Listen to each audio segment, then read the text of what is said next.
especiales que tiene el ser humano, particularidades. Es complejo, es interesante y es realmente sorprendente. Todas las cosas que ustedes ven van a ser sensibles, van a poder captar, digamos, cómo el oído capta la onda aérea, lo hace a través, digamos, de la parte externa y ayuda un poco ese pabellón molecular que es inútil, no se moviliza. Pero a lo que va a llegar al final va a ser, digamos, a simplificar, a sintetizar lo que vienen a ser las ondas sonoras, las lleva al cerebro, por muy complejas que sean, y dependiendo, digamos, de la educación de cada uno de ustedes, puede percibirlas de una u otra forma. O sea, no todos perciben la música de la misma forma. Cualquiera de ustedes, si escucha, por ejemplo, música compleja, una sinfónica, y sabe diferenciar, digamos, los tipos de instrumentos, sabe aislarlos para escucharlos mejor, no todos lo hacen. Pero el oído, bien entrenado, sí lo puede hacer. Entonces, a eso se refiere esto. La generación de esas sensaciones complejas, de auditivas, es un proceso extraordinariamente complejo, ¿no? Captación, el procesado, la conversión de la señal acústica, después de pasar por 3 procedimientos que son interesantes y los vamos a revisar. Acá tenemos primero el oído. El oído consta de 2 partes. Una es la parte que corresponde a la audición y la otra es la parte que corresponde al equilibrio. La audición. Esto no vale. Miren, la audición está fundamentalmente en esta estructura, en lo que viene a ser la cócleo-caracol, con todas sus terminaciones nerviosas y el nervio que ingresa para ahí, ¿no? Y la parte que corresponde al equilibrio está dado por estas estructuras que están aquí. Acá tenemos en el vestíbulo, vamos a tener ahí los canales extraculares y otras estructuras que están en esta zona de acá en el oído interno. Pero nosotros vamos a dividir toda la función del oído en general en 3 partes. El oído externo, que va a tener su límite en la membrana timpánica. Todo lo que está hacia la parte lateral es oído externo. ¿De qué consta? Del pabellón auricular. Pabellón auricular primero, el conducto auditivo externo y termina aquí en lo que viene a ser la membrana timpánica. Eso es el oído externo. El oído medio es esta parte de aquí, que está constituido por la caja timpánica. Ahí tienen los huesecillos, la caja timpánica, y esta caja timpánica está conectada hacia la parte posterior, hacia la región de la postmastoides, la región mastoidea, donde hay unas celillas mastoideas, es una comunicación. La otra comunicación que es muy importante es esta que viene hacia la parte inferior, hacia la rinofaringe. Estas 2 comunicaciones, más la posterior, o las 2 comunicaciones y la caja timpánica van a dar lugar al oído medio. El oído interno, ya les decía, la parte que viene a ser el vestíbulo con los canales semicirculares, el utrículo y el sacro y el caracol van a constituir el oído interno. Nosotros vamos a ver ahora el oído externo. Acá tienen el oído, es una buena figura del oído, miren. Acá tienen, miren, el pabellón auricular. Esta zona más externa es el hélix, este es el antihélix. El antihélix arriba tiene como una especie de 2 ramitas donde se va a iniciar. Acá tienen una, la otra, y acá tienen su fosita triangular. Pero entre el antihélix y el hélix, acá hay otra fosita, esa es la fosita escafoidea. Estas 2 estructuras terminan en la parte inferior, en esta zona de acá que se denomina el lóbulo de la oreja. Ahora, nosotros vamos a ver que aquí hay una prominencia que se llama el trago, y en la parte posterior está el antitrago, y acá hay una escotadura. Esta escotadura es la que está intertragal, se llama, o intertrágica también, la escotadura esta, ¿cierto? Y lo que tiene, el espacio que está aquí, este espacio de aquí, se llama la concha acústica, solo el espacio que está en esta zona de acá. O sea, como que la puerta de entrada hacia el fondo, ¿no? Y en la profundidad, ustedes pueden ver ahí la membrana timpánica, una profundidad transparente, bastante, digamos, interesante, la vamos a ver después. Viene a ser una de las partes más importantes del oído. Vemos cómo está constituido el pabellón de la oreja. El pabellón auricular, como pueden ver, casi el 90% más es cartílago, hay puro cartílago y solamente el lóbulo, la parte inferior que viene a ser el lóbulo de la oreja, no tiene cartílago.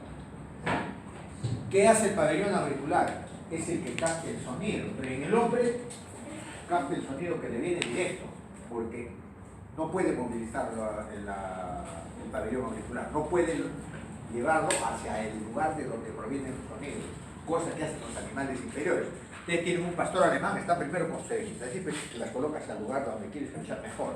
En el hombre no, pero el hombre tiene también pues sus músculos, ¿no? Acá tiene su rezago muscular, el auricular superior, el auricular anterior, el auricular posterior, el músculo de la raíz del eris, el músculo del trago y del antitrago.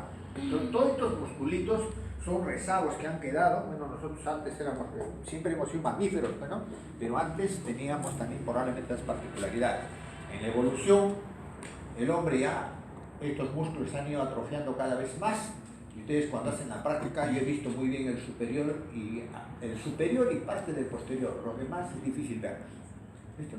Entonces, estos músculos son los músculos prácticamente que están en el pabellón auricular. Ahora, miren, lo que viene a ser cartílago, este cartílago, que es la mayor parte, va a tener una inervación, bueno, va a estar cubierto por piel y va a tener una inervación interesante. Ahí miren cuántos nervios inervan el pabellón auricular. En primer lugar, ya hemos visto varios de ellos, ¿no?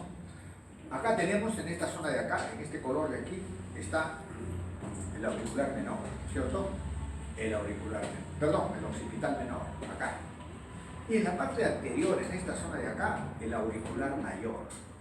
Esos son conocidos, y este de aquí, en el que está en amarillito, es el aurículo temporal. Miren, estos tres nervios van a dar sensibilidad especial al oído externo, o mejor dicho, al pabellón auricular. Pero, acá hay dos más. Primero, el nervio facial que viene a inervar a estos músculos, porque estos músculos son inervados por el nervio facial. Creo que les dije alguna vez de que el nervio facial también lleva fibras sensitivas generales. ¿De dónde? Del trigémino. Entonces, esas fibras que lleva las va a dispersar aquí. Por esta razón, digamos, acá dice el facial, nervio facial. El nervio facial da esta inervación sensitiva para el oído. O sea, en el pabellón auricular hay ramas llevadas por el nervio facial que son esparcidas a lo largo del pabellón. Pero además de eso, hay este nervio, el auricular menor, este es rama del vago. El nervio vago, cuando atraviesa, digamos, el conjunto con la arteria, la vena yugular interna, cuando atraviesa de la cavidad del cráneo, desciende a los milímetros, suelta este nerviecito, el auricular menor del décimo, el auricular menor del vago. Este nervio auricular menor viene y se coloca justamente acá, o sea, en lo que viene a ser la concha acústica, en ese entorno, en donde está la concha acústica, estos triangulitos son del nervio vago, o sea, del auricular menor del vago. Si vemos así la cosa, vemos que el oído, pues, una de las zonas que tiene la mayor sensibilidad en lo que corresponde a la cara, por lo menos. Bueno, ya tengo ahora el cambiador auténtico. Miren, vamos a ver la parte externa. Ahí tienen el oído externo, y hemos visto el pabellón auricular. Ahí está el pabellón auricular. Y vamos a ver el conducto auditivo externo. El conducto auditivo externo, como dice ahí, el tercio externo es cartilaginoso. Y los 2 tercios internos son de consistencia ósea. ¿Cuánto mide esto? No está ahí, pero acá está, 25 milímetros más o menos de longitud. Y si lo ponemos en 24 sería 8 acá y 16 acá, ¿cierto? Entonces, pero este conducto auditivo externo no es recto, es un poquito, parece una S. Entonces, ahí viene, digamos que es un poquito así, ondulado. Termina aquí y acá tenemos la membrana timpánica. Esta membrana timpánica también está mal dibujada. No es así, es un poco más angulada, así. Casi tiene 45 grados acá, o sea, el ángulo de acá sería casi de 45 grados. Pero el conducto auditivo externo, como estamos viendo, tiene unas glandulitas, que son las glándulas ceruminosas que están dispersas en todo el conducto y van a producir el cerumen. ¿Qué hace el cerumen? Cuando ustedes se duchan en la mañana o se van a la playa, entra siempre agua al oído externo, o sea, al conducto auditivo externo. Esta agua puede quedarse depositada aquí y puede macerar, o sea, puede producir, digamos, una especie de remojamiento de la zona del conducto auditivo y esto producir inflamación. Entonces, estas glándulas ceruminosas producen una secreción media, digamos, oleosa, o sea, grasa, y que impiden de que el agua se quede ahí. Ustedes han visto, se le quita del oído de agua, después dan unos saltitos, hacen movimientos, después se destapa. O sea, no ha habido el contacto entre lo que viene a ser el agua y el tejido, sino estaba acá prácticamente repelido por lo que viene a ser ese producto de las glándulas ceruminosas.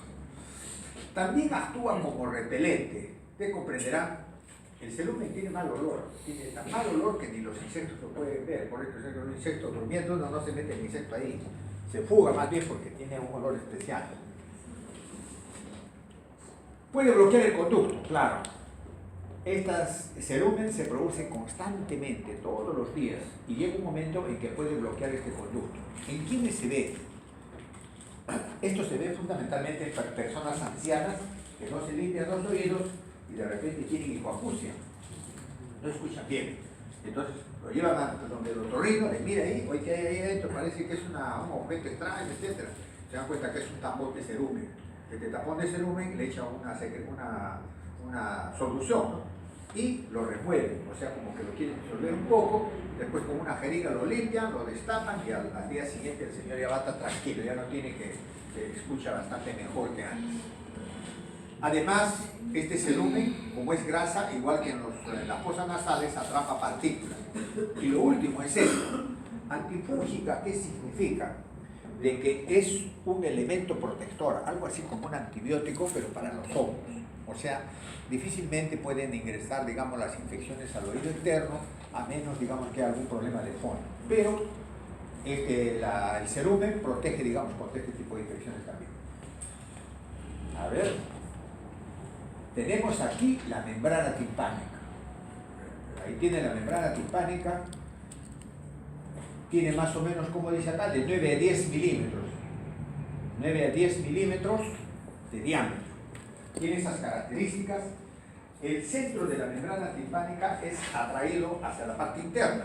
O sea, este centro es atraído hacia adentro, por eso se denomina el ombligo. Y esto es el mango del martillo. El mango del huesecillo que vamos a ver que es el martillo es esto. Acá hay unos repliegues, un repliegue que es el mayoral posterior, otro que es el anterior, y hay una zona media flácida ahí. Y esta zona de aquí es la que se ve acá. Es el cono luminoso de la membrana timpánica. Bueno, esto que viene a ser la membrana timpánica no es de una consistencia tan simple, sino que tiene tres capas. Miren, tiene una capa cuticular externa, que es la que se ve, por la parte externa se ve. ¿Qué es cuticular externa? La piel del oído externo ha hecho una capita ahí, se ha proyectado sobre lo que viene a ser la membrana timpánica. Pero además de eso, para tener resistencia, tiene una capa fibrosa que le hace el cuerpo a esto, o sea que es la parte resistente. Y por la parte interna tiene una capa mucosa, o sea, la membrana timpánica tiene estas tres capas que la hacen más o menos resistentes y que tienen estas características. Ahora, cuando hay infecciones del oído medio, a veces hay que punzar esto, o sea, el oído medio se llena de pus, hay que punzar en alguna de estas zonas para que esto, digamos, salga hacia el exterior y esto pueda sanar. Pero habitualmente ocurre eso en niños, fundamentalmente, en adultos es raro. Miren acá tenemos ahora el oído medio, ¿no? Pasamos de la membrana timpánica para la parte interna y acá tenemos el oído medio. Este es el oído medio, como les decía, tiene aquí la caja timpánica, lo que tiene dentro es a los huesecillos, a los tres huesecillos que son el martillo, yunque y estribo. Miren, decía que había tres espacios, ¿cierto? La caja timpánica, que es esta, la trompa faringotimpánica, que es esta, y por último las encías mastoideas, que era una comunicación que hay hacia la parte posterior y que comunican con la región mastoidea del temporal. Toda esta zona fundamentalmente, y esta zona más las encías mastoideas, están ocupadas por aire. Y este aire tiene que ser dinámico, o sea, no tiene que estar depositado ahí un tiempo X, sino que constantemente va cambiando el aire acá. O sea, como les decía en clases anteriores, este aire tiene que estar a la misma presión que la presión atmosférica.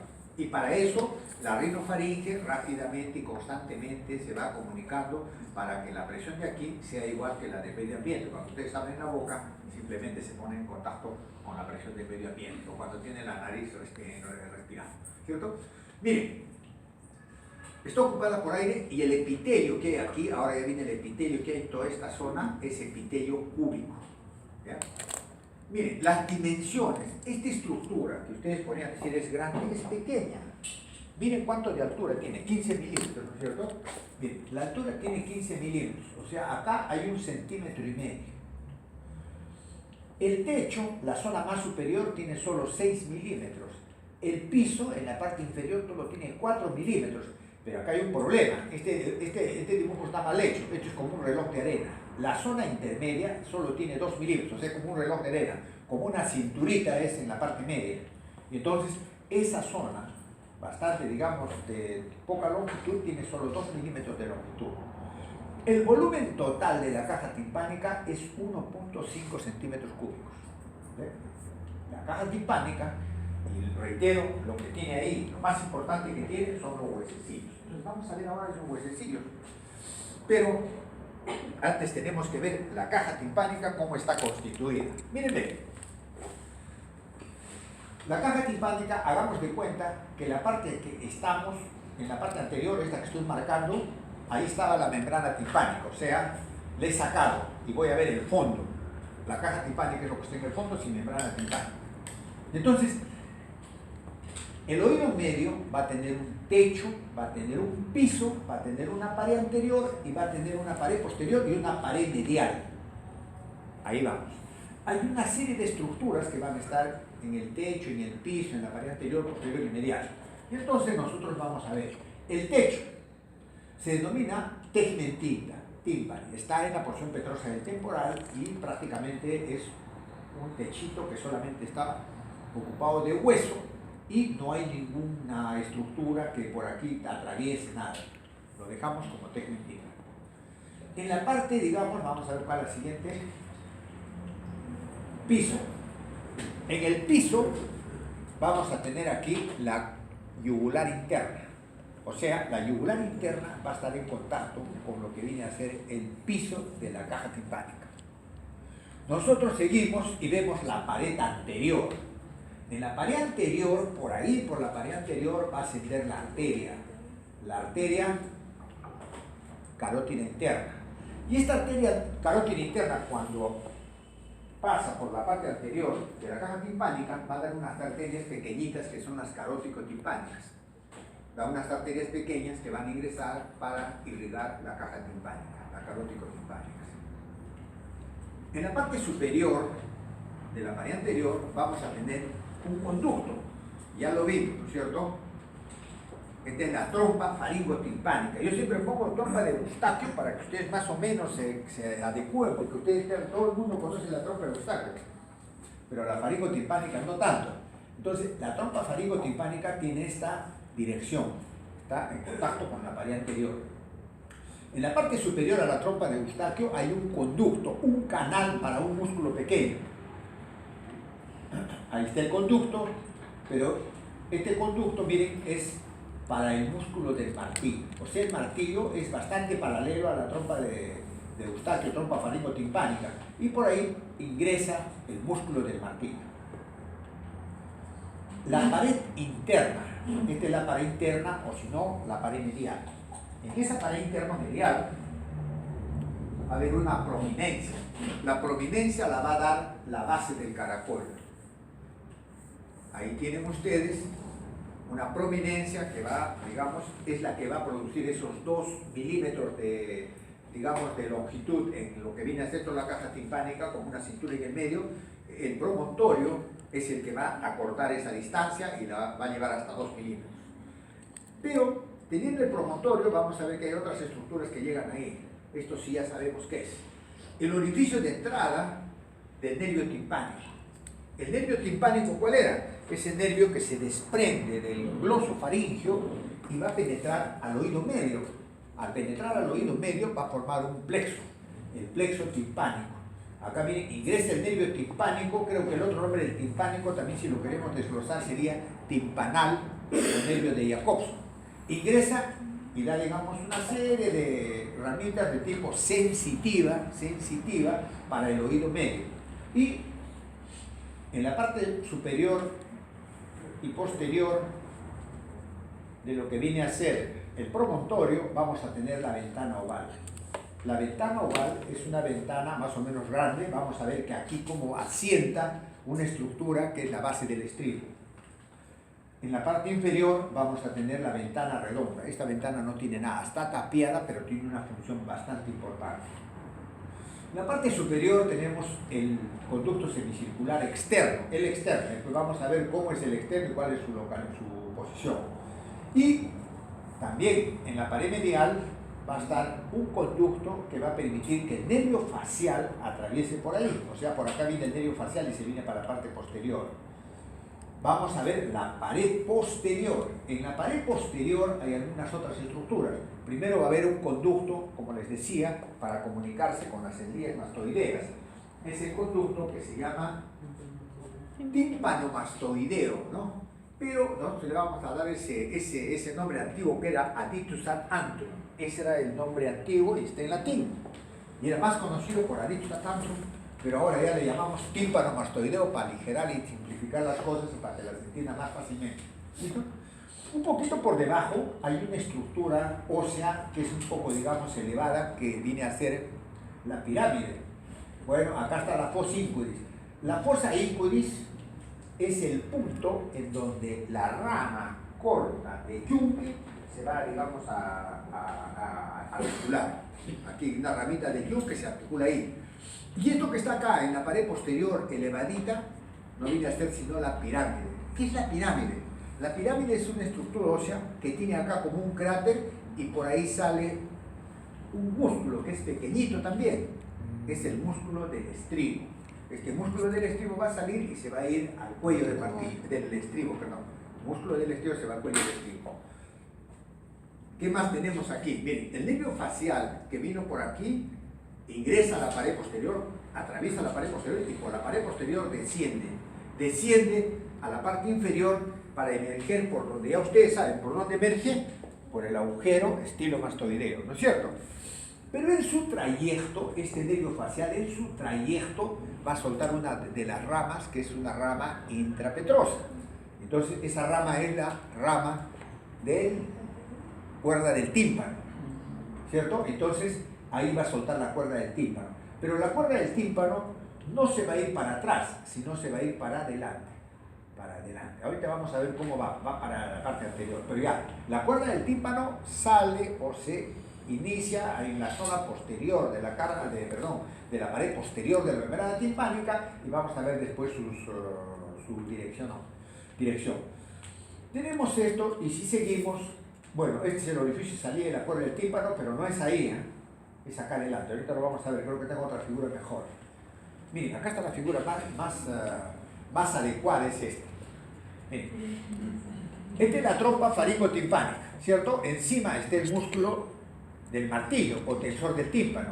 Acá tenemos la ventana oval y la ventana redonda.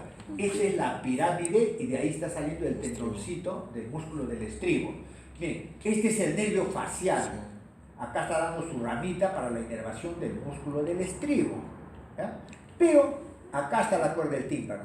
Esta es la cuerda del tímpano. Se dirige hacia adelante. ¿Qué hay acá adelante? La membrana timpánica, ¿cierto? Si yo le pongo su puerta a este cubo que le falta la pared anterior, la membrana timpánica, entonces por dentro de la membrana timpánica se va y llega acá, a la pared anterior y por ahí desciende. Por ahí desciende la cuerda del tímpano y por dónde se emerge. Emerge por la fisura petrotimpánica o fisura de Glass, ¿cierto? Entonces tenemos eso y aquí también pueden ver cómo la carótida interna, que lleva contingente simpático, suelta estas ramas para la caja timpánica. O sea, la caja timpánica también tiene inervación simpática a través de plexo carotido interno, o sea, fibras de tipo simpáticas, plexo carotido interno. Esto creo que está claro. Este es el adictus ad antrum. Acá está adictus o antromastoideo, así también se le denomina. Vamos a ver los huesecitos. Aquí están los huesecillos, miren del oído. Acá tienen ustedes el martillo, el yunque y el estribo. Separados. Acá está el martillo, ahí está su superficie articular, la cabecita del martillo, el mango, sus procesos o también denominadas apófisis. Esta es la lateral, esta es la anterior y acá está el cuello del martillo. Acá tenemos lo que viene a ser el yunque, acá tiene su superficie articular, su rama corta y su rama larga. La rama larga es la que se va a articular con la cabeza del estribo. Y el estribo, acá tienen la base del estribo, su rama anterior, su rama posterior y acá su cabecita con su cuello. Entonces, estos tres huesecillos son tan pequeños y tienen algunas particularidades. Creo que está dicho aquí. Mírenme, características de esto, de los huesecillos serios. En primer lugar, calcifican precozmente. ¿Qué quiere decir? Que cuando el niño nace, cuando el recién nacido a los 9 meses nace, ya están calcificados estos huesecillos, o sea, tienen una calcificación precoz. Segundo, no tienen periósteo, o sea, todos estos huesecillos no tienen periósteo, están cubiertos de mucosa. Tercero, están articulados entre ellos de una manera especial y tienen una, digamos, en este caso, dinámica también interesante. Pero las articulaciones, ¿cómo se denominan? Esta articulación de aquí, que es la articulación entre la cabeza del martillo y el cuerpo del yunque, esta cabecita acá, tienen en el centro, tienen un menisco articular. Un menisco, o sea, tienen una pequeña, digamos, como tiene en la rodilla, ¿cómo se llama? No, el cartílago de la rodilla. Menisco, pues los meniscos. Igual, ¿no? Tienen ahí un menisco articular, pero es pequeñito y es una laminilla delgada. ¿Por qué tiene que tener? Porque ustedes conversan todo el día, escuchan ruidos todo el día y estos huesecillos tienen que moverse todo el día, constantemente. Y hay algunos muchachos que encima les gusta la música así estridente, ¿no? Que entra, no sé si al cerebro o pase al otro hemisferio, pero de todas maneras es muy difícil eso. Entonces se lo ponen ahí y es bastante, digamos, bueno. Esta articulación entre la cabeza y el cuerpo del yunque es la articulación íngulo-malleolar. Es de tipo sinovial y acá la articulación es del género encaje recíproco. ¿Listo? La otra articulación es esta de acá. La articulación entre la rama larga del yunque y la cabeza del estribo. Esta también es sinovial, también tiene su menisco articular y es del género en artrosis. Ya saben en artrosis qué significa, ¿no? Todos los movimientos se mueven para uno u otro lado. ¿Listo? Y por último, la articulación de la base del estribo con la ventana oval. O sea, la base del estribo, esta articulación con la ventana oval se denomina tímpano estapédica. Pero esta articulación ya no es sinovial como las dos anteriores, sino es una articulación fibrosa y del género sindesmosis. O sea, ahí no hay cápsula articular. La base del estribo está pegada a la ventana oval ahí y para recibir los impulsos o estímulos, digamos, de la dinámica de los huesillos con el sonido. Bien, todo este sistema de palancas lo que hace es transformar la onda aérea en, digamos, energía mecánica. O sea, le llegan, vamos a ver, creo que está acá. Miren, no, todavía no está, mejor vamos a seguir hablando de esto. Los dos músculos que hay son el tensor del tímpano y el músculo del estribo. Estos dos músculos son pequeñísimos. Miren, este músculo del tensor del tímpano, que es tan importante, es este de acá. Pequeño. ¿Cuánto tiene? 20 milímetros de longitud. Pero ¿cuántos entran en la caja timpánica? Esto de acá es lo único que entra en la caja timpánica. ¿Cuánto mide? 2.5 milímetros. O sea que es pequeñísimo, ¿cierto? Pero este músculo es bastante importante. Y está conectado, dice, al mango del martillo y inervado por el quinto nervio, o el trigémino. ¿Cuál rama es? Ahora sí ya tenemos que especificar eso. Con una pequeña rama del pterigoideo interno, ¿no es cierto? Que da una ramita para el tensor del velo del paladar y la otra ramita para el músculo del martillo. Si me responden a mí que es inervado por el trigémino, jalados. Ya de ser, tienen que ser la rama del pterigoideo interno, del masticador, pues, pero del pterigoideo interno, que va, una parte va a este músculo y la otra se va al velo del paladar. Después tenemos el músculo del estribo, es más chiquitito. Miren, ¿ven? El músculo del estribo, ¿a dónde está el músculo del estribo? Este músculo es más pequeñito. Acá está. No, este de acá es. Miren, este musculito es el músculo del estribo. ¿Cuánto mide? 8 milímetros de longitud, pero solo 2 de estos milímetros penetran a la caja timpánica. Este musculito se va al cuello del estribo y también tiene su particularidad. Está conectado al cuello y es inervado por el séptimo nervio facial. Es una rama motora intrapetrosa del facial. ¿Qué hacen estos músculos? Miren, estos músculos tienen una importancia interesante. ¿Qué pasa si cualquiera de ustedes escucha un sonido estridente? Un sonido fuerte.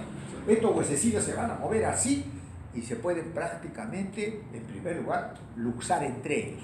Primera posibilidad. Segunda, de que sea tan fuerte que inclusive los sonidos intensos rompen la membrana timpánica y pueden, digamos, deshacer o destruir toda esta zona de acá. Pero, frente a ruidos intensos, estos músculos tratan de minimizar el movimiento de los huesecillos. ¿Cómo así? Cuando está en 70 decibelios o por encima, por decir un avión más o menos alto, pero que está haciendo mucho ruido, ya ustedes lo sienten un poco intenso, entonces los musculitos, se tensa y el de arriba también. Cuando se tensa el de arriba, la membrana timpánica, como lo agarra el martillo, la membrana timpánica ya no va a vibrar tanto, sino va a dejar de vibrar porque está agarrado por el músculo del martillo. Y el de abajo, cuando le llega aquí, la parte del estribo tiene un movimiento también en este sentido, vamos a ver ahorita, y entonces ese movimiento también va a ser minimizado si se contrae este músculo. Entonces, los dos músculos lo que van a hacer va a ser, como quien dice, un freno, van a agarrar a los dos huesecillos y van a dejar que vibre menos frente a, digamos, estímulos intensos. Entonces, es un mecanismo de protección. Dice, se contraen disminuyendo la cantidad de energía transferida al oído interno. Ahora, este reflejo se llama reflejo protector o llamado también reflejo acústico. En forma, digamos, instantánea, frente a sonidos intensos, se contraen los dos musculitos que son el músculo del martillo y el músculo del estribo. Creo que después tengo la figura, ahí van a ver cómo funciona esto. Miren, la trompa auditiva es esto, la trompa faringotimpánica. Características, comunica la caja timpánica con la rino o nasofaringe, o si quieren también ahora ya saben con el cabo. El epitelio que tiene es pseudoestratificado ciliado, o sea, epitelio respiratorio. El tercio superior, esta zona de aquí, es de tejido óseo, o sea, esto es hueso. Pero los dos tercios inferiores son cartílago. Y este cartílago, estos dos tercios inferiores que son cartílago, están en comunicación ¿con quién? Con esos musculitos que vemos, el elevador del velo del paladar y el tensor del velo del paladar, se insertan acá, en este cartílago. De tal manera que cuando se contraen ustedes, cuando mastican chicle, esto se abre, se va abriendo y permite que el aire ingrese. Si esto tiene menos presión, simplemente el aire ingresa y se equilibran las presiones. Y si tiene mayor presión, se abre y bueno, y saldrá, ¿no? O sea, cuando ustedes tienen dos presiones diferentes, entonces va hacia la de menor presión. Se dirige, digamos, la presión mayor descarga en la de menor presión. Bueno, acá está, ¿no?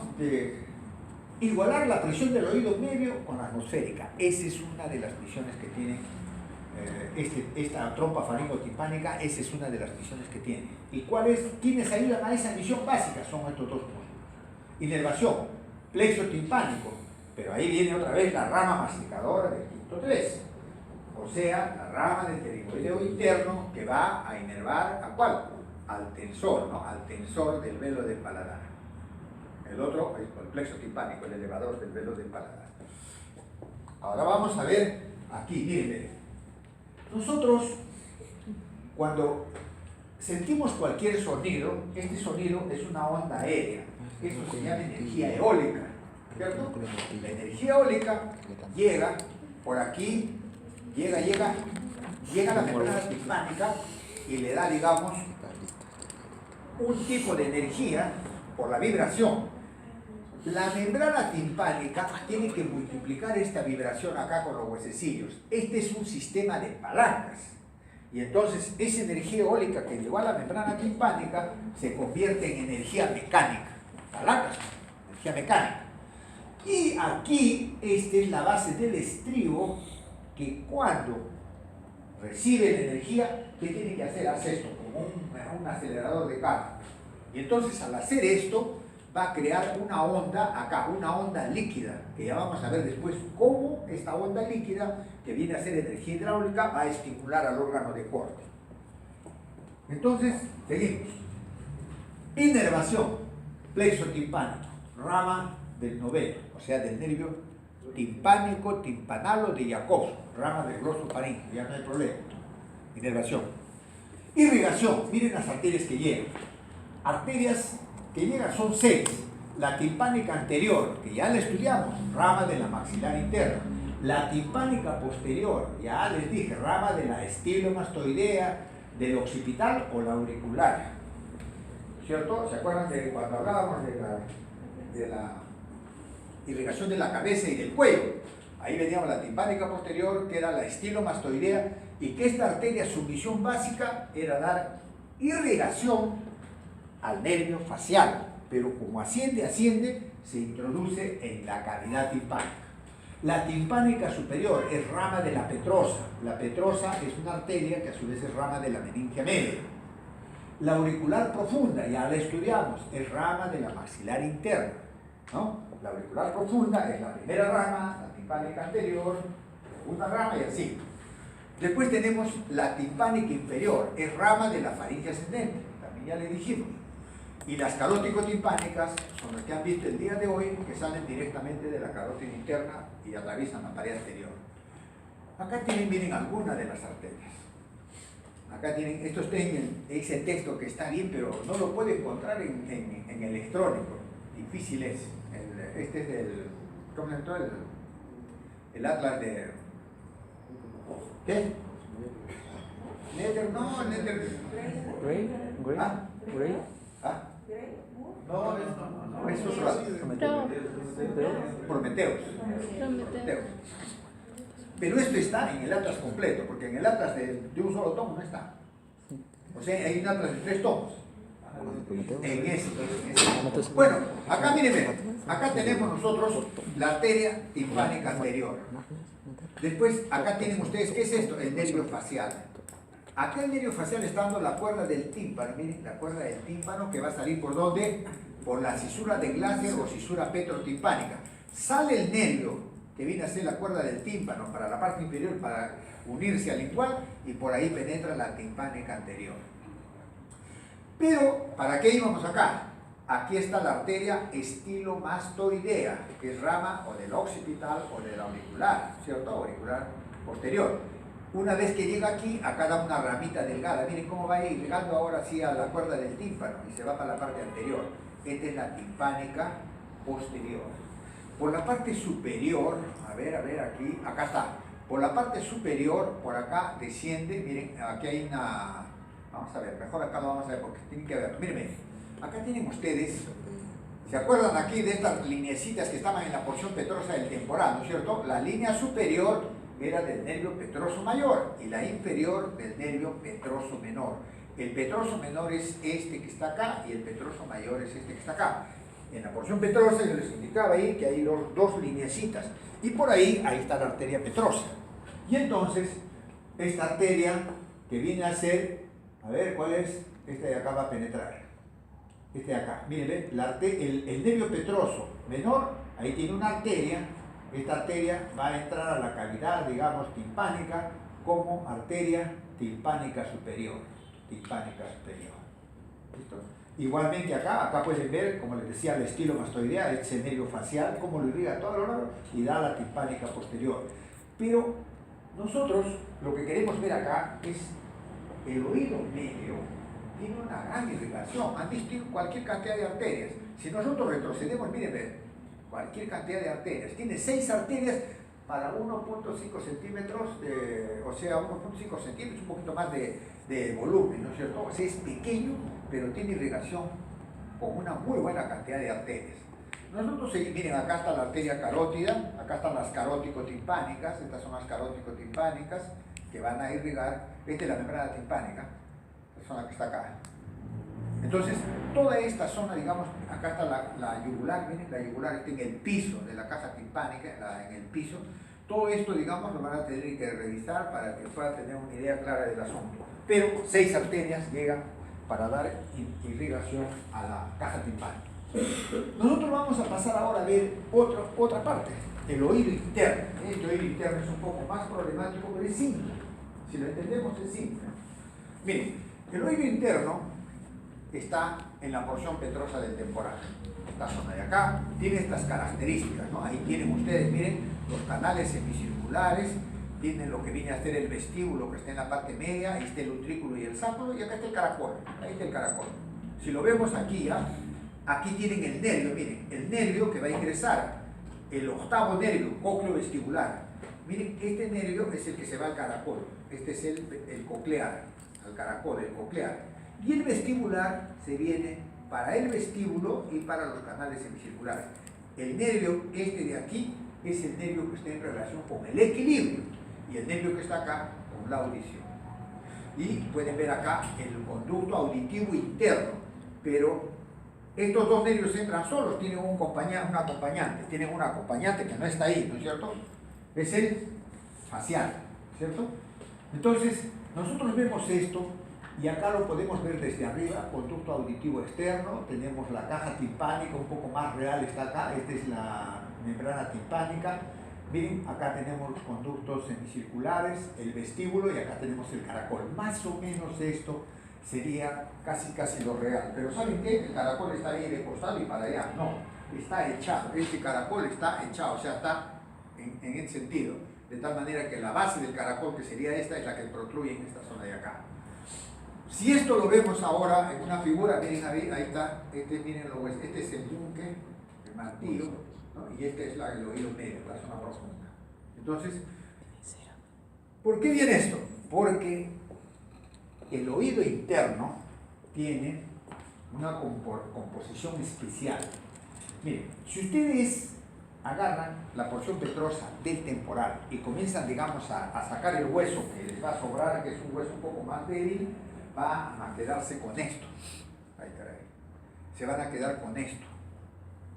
Esto vendría a formar la estructura del oído interno, con sus canales semicirculares, todo bonito ahí, ¿cierto? Ahí tienen la ventana oval y la ventana redonda. Acá tienen el caracol, acá tienen y esto de acá sería el vestíbulo, ¿cierto?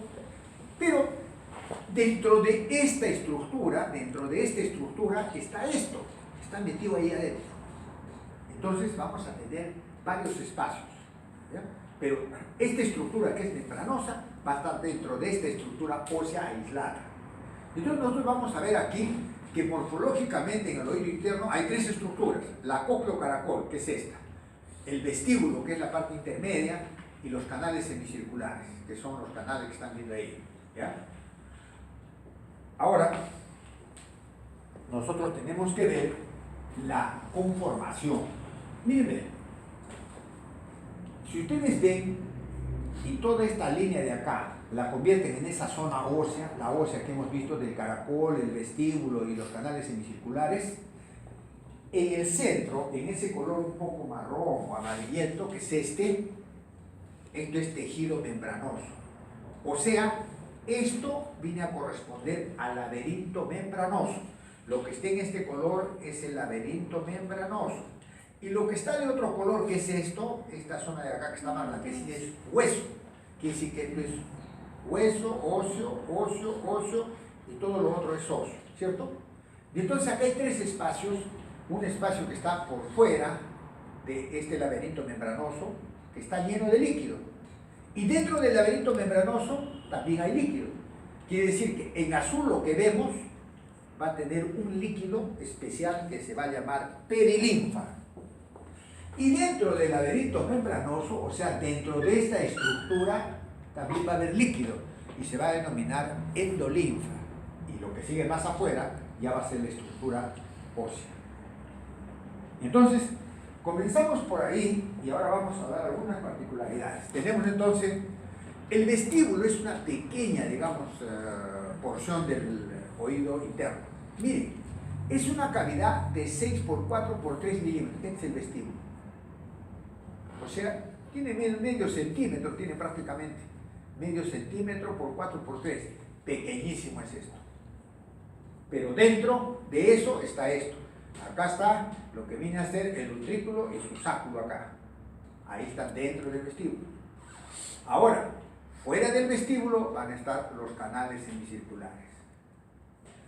Después, estos canales semicirculares van a tener 3 ampollas. Acá tienen una ampolla, la otra ampolla y la otra ampolla. Pero estas 3 ampollas van a estar conectadas con el vestíbulo. Pueden ver aquí, por ejemplo, acá tienen una ampolla conectada con el vestíbulo y ¿con quién? Con el utrículo. Otra ampolla que es esta conectada con el utrículo. La otra ampolla que es esta conectada con el utrículo. ¿Estamos? Ahora, estas ampollas ahorita lo vamos a explicar. Hay una anterior, posterior y externa. Lo voy a explicar claramente. La cócleo-caracol, como pueden ver aquí, semeja a una concha de caracol, ¿no es cierto? Pero ya hemos dicho que dentro hay perilinfa y endolinfa y hay lo que se llama el laberinto membranoso dentro de ese laberinto óseo. Entonces, nosotros vamos a tener que esto va a tener una estructura especial. Va a tener un núcleo central que va a estar en el medio. Vamos a ver mejor acá. Acá lo vamos a ver. Miren, acá tienen ustedes un corte de la cóclea, así en sentido vertical. Esto de aquí va a ser el modiolo. O sea, el hueso que está aquí, que está atravesado por lo que viene a ser el nervio, el octavo coclear, va a ser el modiolo. Modiolo, o sea, la parte central, la parte ósea. Y va a haber una cascarita de hueso por la parte periférica. Se va a llamar la lámina de los contornos. Pero también vamos a tener dentro de esto una parte superior, que, bueno, mejor lo explico eso después para que me entiendan. La idea es que este que viene a ser la cóclea o caracol va a tener una estructura que va a ser esta y que va a estar dividida en 3. Esto es el laberinto membranoso, no se olviden, este es el laberinto membranoso, el que está acá, este es el laberinto membranoso, este de acá, este es el laberinto membranoso, el que está en azul. Y en el laberinto membranoso que había, endolinfa, y en el de afuera, que está en la parte de laterales, perilinfa. Entonces nosotros con estas características vamos a tener algunas particularidades. La cócleo-caracol es esto y tiene 2 vueltas y 3 cuartos, o sea, 1, 2 y acá solo 3 cuartos, no hay 3. Ahora, miren de qué tamaño es la cóclea también, 9 milímetros de base. En su base solo hay 9 milímetros, no tiene más.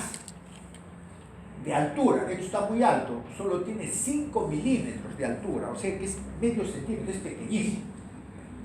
Y si van a la cócleo-caracol con su laberinto membranoso lo estiro, miren cuánto tiene de longitud, 3 centímetros. Pero estos 3 centímetros a nosotros nos dan la capacidad de manejar cualquier tipo de sonidos, tener, digamos, esa oportunidad de captar los sonidos en sus diversos, digamos, tonos. Ahora, dentro de la cóclea, ahora que ya estamos otra vez, ya más o menos entrando al asunto, miren, dentro de la cóclea hay 3 canales. Esto es lo que sería la parte que les decía que estaba en el laberinto membranoso, ¿cierto? Y entonces nosotros, a la parte superior, que es esta, le vamos a llamar la escala vestibular. O sea, esta es la escala vestibular. Esta es la escala media y la que está en la parte inferior, que está en el piso, en la base, se llama escala timpánica. Escala timpánica. Miren acá.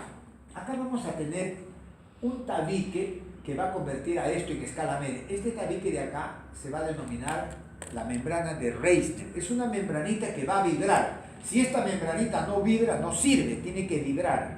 Y esta vibración tiene que ser el producto de la onda líquida que pase por acá.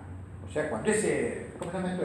El estribo hace así, va a formar una onda líquida en esta. Ahorita lo vamos a ver fácilmente, ¿ya? Y esto va a hacer vibrar esto Y el movimiento de esta membrana va a movilizar esto, la membrana tectoria, y esto va a estimular a estas células, que son las células que van a estar en contacto directo con las terminaciones nerviosas del octavo nervio.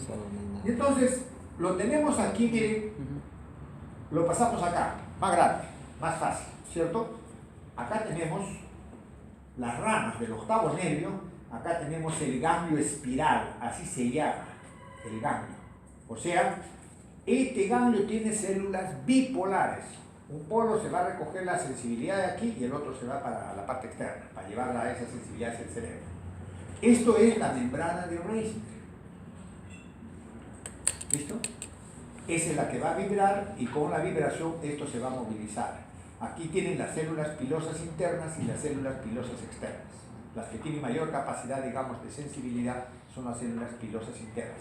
Esta es la membrana basilar, se llama así, membrana basilar, esta es la base. Y entonces tenemos la escala vestibular, la escala media donde está el órgano de corte y la escala timpánica que está aquí. Aquí hay perilinfa, acá hay perilinfa y acá hay endolinfa. Claro. Esto es solamente para aclararles porque ahorita lo vamos a entender más fácilmente. Y entonces acá tienen bien la membrana tectórica. La membrana tectórica lo que hace con las ondas es recibir el estímulo y pasar, digamos, pasárselo a estas células. Estas células que están aquí, la membrana tectórica con el movimiento va a hiperpolarizar en la primera etapa a estas células, a las células pilosas. Las hiperpolariza. Cuando la onda pasa por la zona, digamos, del canal vestibular, por acá pasa la onda, la escala vestibular. Ahí la membrana tectórica se moviliza e hiperpolariza. Pero cuando en el mismo nivel esa onda pasa por acá, o sea, llega a la parte superior y retorna, entonces eso es lo que no les he dicho y se los voy a decir. Miren,